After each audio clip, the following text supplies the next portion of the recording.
এটি জীয়া কাহিনীৰ শেষ নহওঁতেই অন্ত পৰিল।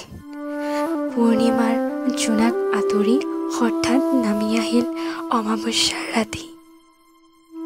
কত আশা, সপোন, খং, অভিমান, হাঁহি ধেমালি মাজবাটতেই জমনিকা পৰিল। তুমি নামৰ শব্দটো হেৰাই যোৱাৰে পৰা পিন্ধাই গ'ল বিষাদৰ প্ৰথমযোৰ পোছাক। সিক্ত নয়নত মুক্তামণিৰ মালা, হৃদয়ত একুৰা প্ৰকাণ্ড জুই।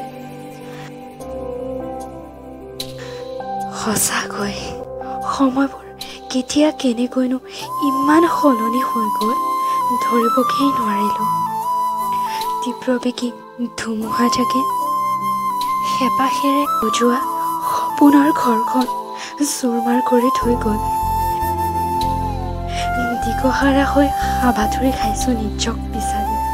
উদাসীনতা, নীৰৱতা, আন্ধাৰ, চকুৰ পানী, আধৰুৱা সপোন আৰু এসোপামান জীয়া স্মৃতিৰ মাজত পাৰ বিচাৰি হাহাকাৰ কৰিছোঁ।